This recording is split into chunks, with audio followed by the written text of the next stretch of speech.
बिस्मिल्लाहिर्रहमानिर्रहीम अस्सलाम वालेकुम। कैसे प्यारे बच्चों, उम्मीद करती हूँ खैरियत से होगे। छठी जमात की नर्दबान उर्दू है और आज हम करने वाले हैं बड़ा ही दिलचस्प सबक सफ़ा नंबर 83 के ऊपर। यहाँ पर हम करने वाले हैं गिनती, और गिनती अभी तक आप उर्दू की पढ़ रहे थे। अब आज हम गिनती करने वाले हैं फ़ारसी और उर्दू में। जो हमारे पास यहाँ पर एदाद होते हैं उसको हम यहाँ पर तस्करा करेंगे, ठीक है। अब यहाँ पर आपसे कह रहे हैं मुंदरज ज़ल एदाद की मुज़क्कर और मुअन्नस सूरत लिखिए, ठीक है। अदद की जमा होती है एदाद। तो अब यहाँ पर अव्वल, दोम, सोम, चहारम, पंजुम, शिशम, हफ्तुम, ये सारे हम उर्दू में अल्फाज इस्तेमाल करते हैं क्योंकि हमारे पास उर्दू ज़बान लश्करी ज़बान कहलाती है और इसमें अरबी और फ़ारसी के बहुत सारे अल्फाज इस्तेमाल होते हैं, ठीक है। लेकिन अगर हमें यहाँ पर इसको उर्दू में इस्तेमाल करना हो तो हम यहाँ पर क्या कहते हैं, पहला कहते हैं मुज़क्कर के लिए और पहली कहते हैं मुअन्नस के लिए, ठीक है। अव्वल, पहला, पहली, तीनों का मतलब एक ही है। 1 2 3 4 5 6 7 8 9 10 ये उर्दू की ज़बान है, ठीक है। ये होती है, ये अदद कहलाते हैं, ठीक है। और पहला, पहली, दूसरा, दूसरी, ये सब क्या कहलाते हैं, दर्जात, ठीक है। तो हम कहते हैं ना पहला दर्जा, दूसरा दर्जा, चौथा दर्जा, पाँचवा दर्जा, ठीक है। तो पहला, पहली, उसके बाद क्या आएगा, दूसरा, दूसरी, तीसरा, तीसरी, चौथा, चौथी, ठीक है। चहारुम कहते हैं फारसी के अंदर। इसी तरह से पांचवा, पांचवी, छठा, छठी, सातवां, सातवीं, आठवां, आठवीं, ठीक है। फिर आता है नवां और नवीं, 10वां और 10वीं, ठीक है। ये हमारी यहाँ पर जो गिनती है वो मुकम्मल हो गई। अच्छा, उसके बाद फिर हमारे पास अगली जो अगली मशक़ है उसमें क्या कह रहे हैं। अब यहाँ पर आपको ये बता रहे हैं बच्चों कि जैसे हम फ्रैक्शंस यूज़ करते हैं तो उर्दू के अंदर आधे को क्या कहते हैं, निस्फ, ठीक है। और पाव कहते हैं 1/4,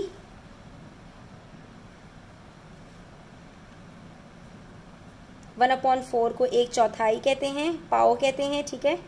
जैसे 1 किलो दूध, आधा किलो दूध और 1 पाव दूध, यानी 1 किलो का आधा खरीदेंगे आप तो उसको निस्फ कहा जाता है, और आधे का भी आधा खरीदेंगे तो उसको क्या कहा जाता है, पाव कहा जाता है, ठीक है। अक्सर आपके घरों में आपकी अम्माएँ इस तरह के अल्फाज इस्तेमाल करती होंगी। पौने का मतलब होता है 1/4 छोड़कर, 1 पाव छोड़कर बाकी जो 3 हिस्से होते हैं उसको कहते हैं। तो इसको हम क्या कहते हैं, 3/4, 3/4। फ्रैक्शंस इंग्लिश में पढ़े ना, ये उर्दू में फ्रैक्शंस हैं। 3/4 और 1/3 का मतलब होता है कि 3 में से 1 हिस्सा, ठीक है। ये 1/4 को पाव कहते हैं, आधे को निस्फ कहते हैं, 3/4 को पौना कहते हैं और 1/3 को 1/3 कहते हैं, ठीक है। उसके बाद 1.5 किसको कहते हैं, 1 और आधा। 3.5 किसको कहते हैं, 3 और आधा। 2.5 या ढाई दोनों एक ही है, 2 और आधे को कहते हैं। 3.25 किसको कहते हैं, 3 और पौना, ठीक है। 3.25 का मतलब है कि 4 में 1 पाव कम, ठीक है। इस तरह से अब आपने इसकी प्रैक्टिस करनी है। तो अब हमने जो है वो अभी फ़ारसी की बात की, अब थोड़ी सी अरबी की बात कर लेते हैं बच्चों। अरबी कायदे से जमा कैसे बनाते हैं, वाहिद जमा बचपन से पढ़ते हुए आ रहे हो, अब थोड़ा सा अरबी कवायद से जमा बनाना सीख लेते हैं, ठीक है। कभी कभी हम क्या करते हैं, जो हमारे पास अच्छा यहाँ पर अलिफ से कुछ अल्फाज लिखे हुए हैं आपके पास, तो कभी कभी हम क्या करते हैं कि फ़ुआला के वज़न पर लेकर आ जाते हैं। जैसे अदीब से उदाबा, अमीर से उमरा, जाहिल से जोहाला, ठीक है। और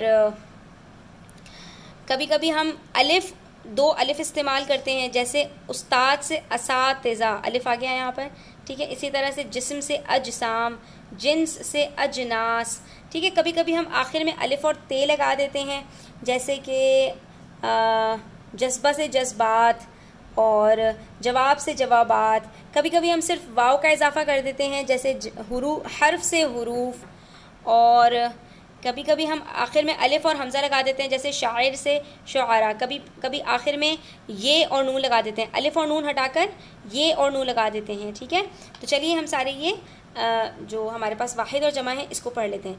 उस्ताद, असातिज़ा, अदीब, उदवा। अदीब किसको कहते हैं? जो लिखने वाले होते हैं ना, जो राइटर्स, उनको कहा जाता है।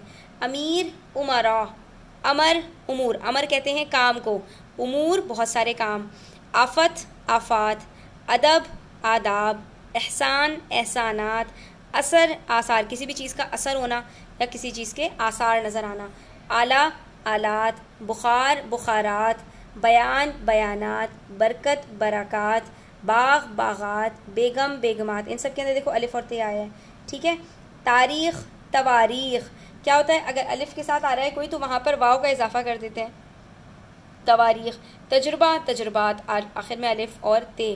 तदबीर, तदाबीर, तो देखो यहाँ पर भी अलिफ का इजाफा किया बीच में, यहाँ पर भी। ठीक है, तफ़ाइल के वज़न पर है ये। तदबीर, तफ़ईल, तफ़ाइल। तदाबीर, तफसील, तफासील। तकरीर, तकारीर। तोहफ़ा, तहाइफ। इन सबको इन्होंने क्या किया, ये सब तफ़ईल के वज़न पे थे।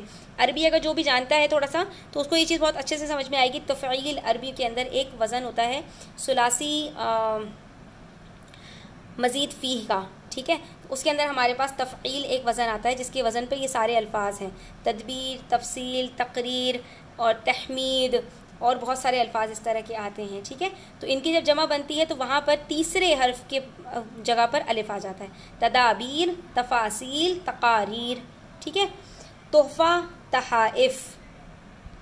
फिर देखिए जाहिल, जोहाला, जिस्म, अजसाम, जिन्स, अजनास। ठीक है, कभी कभी क्या होता है शुरू में अलिफ आ जाता है और पहले हर्फ के बाद अलिफ आ जाता है। ठीक है, अजसाम, अजनास।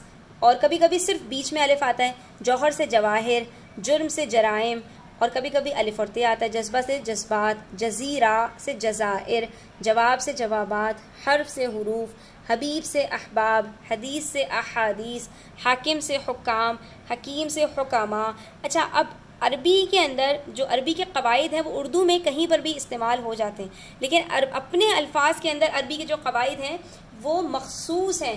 अरबी के कवायद से जमा बनाना बहुत आसान बात है, उर्दू में नहीं, अरबी से अरबी के अंदर जो जमा बनाई जाती है अरबी के कवायद के अंदर, तो वो बहुत आसान है क्योंकि उसके औज़ान मुकर्रर होते हैं। जैसे कि मैंने भी आपको बताया, तफ़ईल एक वज़न होगा, उसके वज़न पर जितने भी अल्फाज होंगे वो ते से शुरू हो रहे होंगे और तीसरे हर्फ की चौथे हर्फ की जगह पर उसके अंदर या आ रही होगी, तो उसके जितने भी वज़न जो भी उनकी उसकी जमा बनेगी वो सब तफ़ईल के वज़न पर बनेगी। ठीक है, लेकिन उर्दू के अंदर हमें कुछ नहीं पता होता कि कहाँ पर कौन सा अरबी का कायदा लग जाएगा, इसलिए ये किस तरह से याद होता है, ये इस्तेमाल से याद होता है। जितना ज़्यादा आप इन अल्फाज को अपने रोज़मर्रा की जो कलाम है उसमें इस्तेमाल करेंगे उतना ज़्यादा आपको ये सब याद होता जाएगा।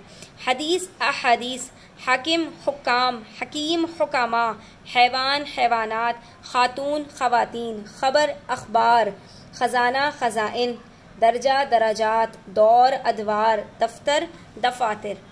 ठीक है, फिर है ज़िक्र, अज़कार, ज़र्रा, ज़र्रात, राय, आरा, रईस, रऊसा। ठीक है, और सबब, असबाब, किसी भी चीज़ की वजह। सनद, असनाद, सर्टिफिकेट को कहते हैं सनद। सतर, सुतूर, ये जो लाइंस होती हैं ना इसको कहते हैं सतर। ठीक है, सुल्तान, सलातीन, बादशाह को कहा जाता है। शायर, शुआरा, शक, शुकूक, शिकायत, शिकायात। शक कहते हैं किसी चीज़ में यकीन ना होना, ठीक है, उसकी जमा शुकूक आती है। शिकायत, शिकवा होना, ठीक है, उसकी जमा शिकायात आती है। शर्त, शराइत, शक्ल, अशकाल, सिफत, सिफात, सनफ़, असनाफ। अब आप देख सकते हैं ये सब 3 हरफी अल्फाज हैं मगर सबकी जमा अलग है। शर्त की अशरात नहीं है, शक्ल की अशकाल है। ठीक है, शर्त की शराइत है, शक्ल की शकाइल नहीं है, हालांकि 3 हरफी हैं। सिफत की सफ़ाइत नहीं है, ना असफ़ात है, क्या है, सिफ़ात है। और सनफ़ की असनाफ है। ठीक है, कहीं पर अलिफ आ रहा है शुरू में, कहीं पर सिर्फ बीच में आ रहा है, तो कुछ भी इसकी जमा बन सकती है। ज़िद, अज़दाद, ज़मीर, ज़मायर। अब ये क्या है, ये अल्फाज जितना ज़्यादा आप अपने रोज़मर्रा में इस्तेमाल करेंगे उतना ज़्यादा आपको जल्दी ये सब चीज़ें याद हो जाएंगी। तो आज के लिए इतना ही, अपना ख्याल रखें। चैनल पर नए हैं तो सब्सक्राइब करते जाएँ, वीडियो अच्छी लगी हो तो लाइक करें, अपने दोस्तों के साथ ज़रूर शेयर करें। टेक केयर, अल्लाह हाफ़िज़।